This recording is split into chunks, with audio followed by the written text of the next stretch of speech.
Warm greetings from the High 10. It is Everyday Shenanigans on this Tuesday, June 9th, 2020.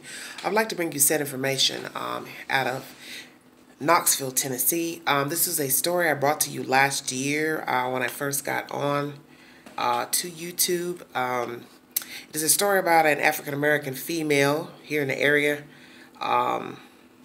who's accused of murdering her child, leaving her child in a hot car. And this is the said update to that storyline.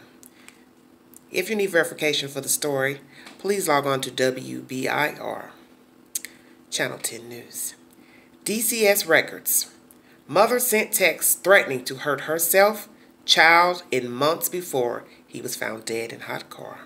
The Knoxville mother accused in the 2019 hot car death of her 6-month-old boy had sent text messages in the months before to the child's father threatening to kill him, the child and herself because she couldn't handle it anymore, state records state.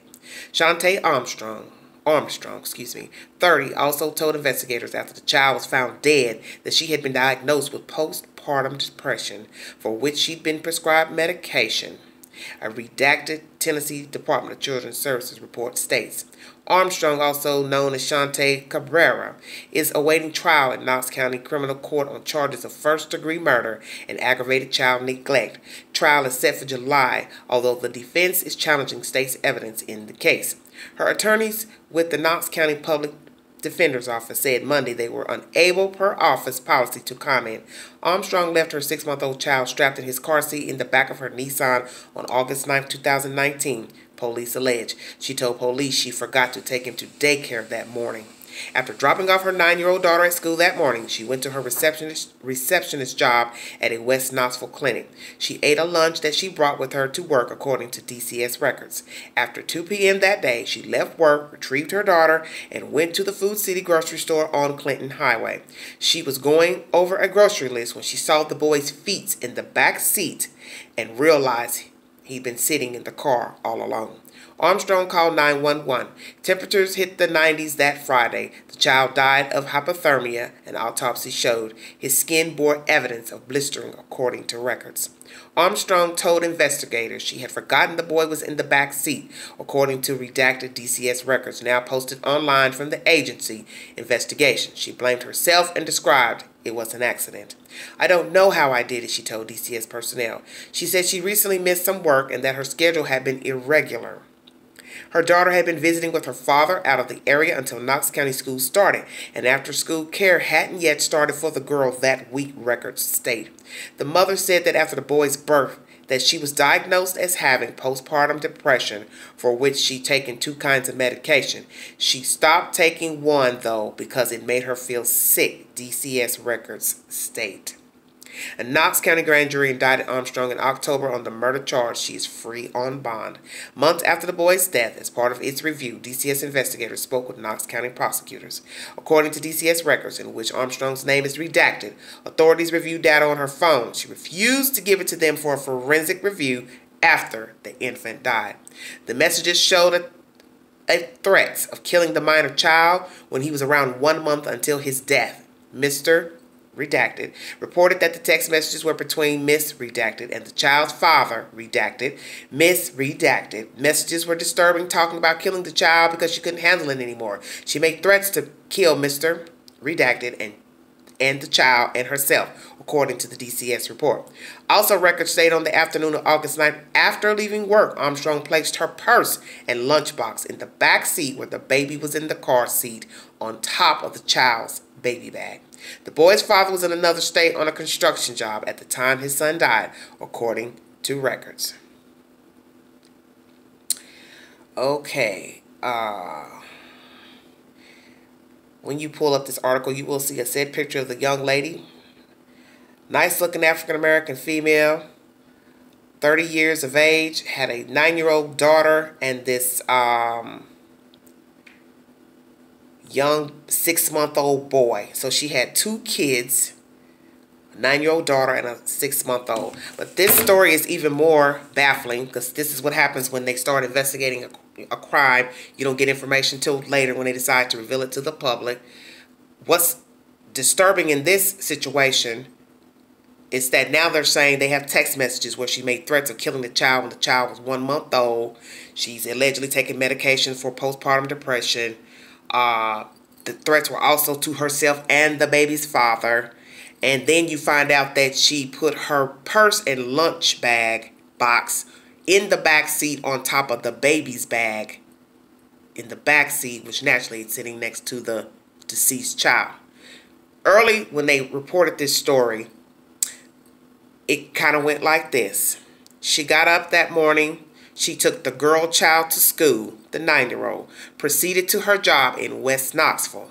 Now, mind you, the school where the child went to is off of Pleasant Ridge Road, if I'm not mistaken, at an elementary school. Those two said places are not near each other. That's considered what? Northwest Knoxville, not too far from Clinton Highway. For those of you who live in the Knoxville area, know where I'm talking about. So she drove from Northwest Knoxville, dropping off child 1. She goes then to West Knoxville on the far, far end, which would probably be almost really considered the county, at a clinical job. Worked,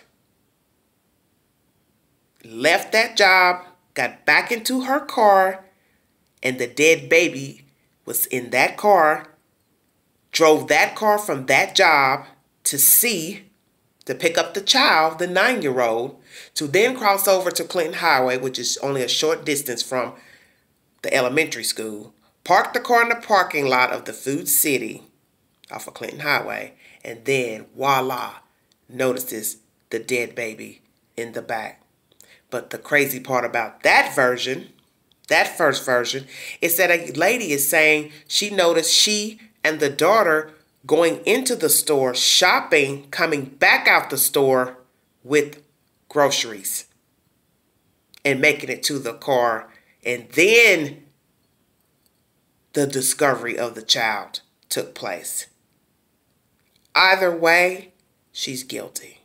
She knew that baby was in that car when she took her 9-year-old daughter to school that morning.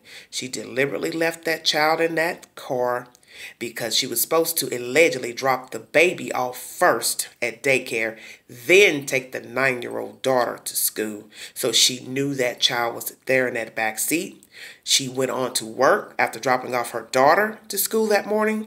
And then when she comes out from her job, she had to have seen the dead baby in the car because she put her bag, 2 of her bags, purse and lunchbox, on top of the baby's bag, and the baby is inside of a carrier.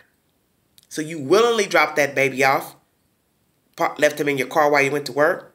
You willingly got back in the same car after work, saw that dead baby, looked at him, and still drove to pick up your daughter from school and then on to the grocery store and went inside the store and bought groceries from what an eyewitness says, and then played possum. Oh, I just found my baby. This is the most disturbing BS. When I think I can't be no more amazed about these mothers and their children, here comes another wicked tale of neglect.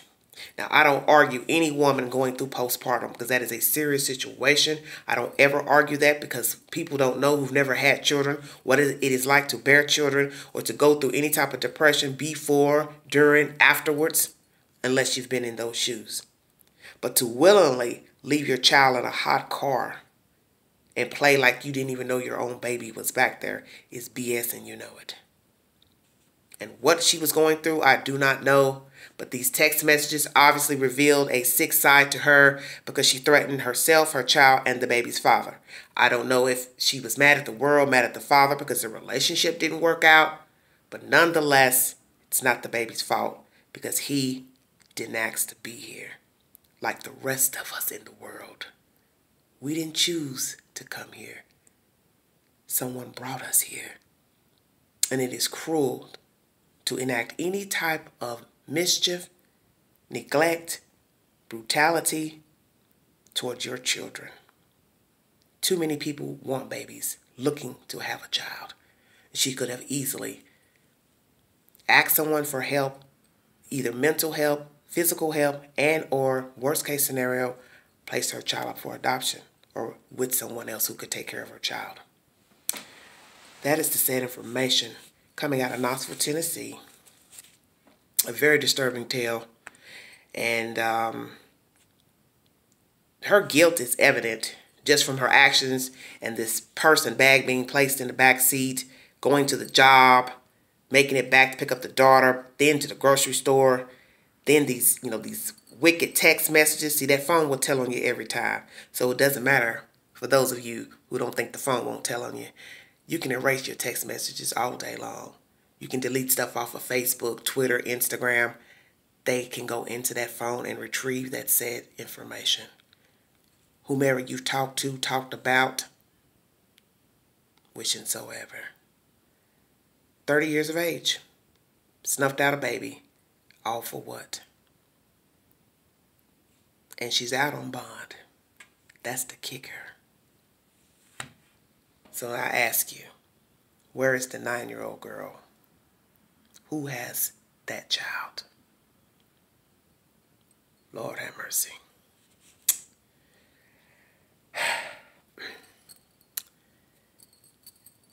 No words. Thanks for listening. Like, share, subscribe, drop your comments below. Thanks for joining me. Give me your commentary on this story. I know a lot of you are interested in storylines pertaining to children, and it's really morbid when you hear stories about children being abused, mistreated, or murdered. There is one story I would like to bring to you. I never mentioned it for various reasons, and I don't always give my reasons for why I don't talk about certain stories. But there is another story floating around pertaining to a deceased child in this area. I will decide if I want to talk about it or not because it's not good. But this has got to stop. This abuse of children, neglect of children, and murder of children. It's got to stop. It's got to stop. Thanks for listening. Until the next video, this is Everyday Shenanigans. Bye-bye.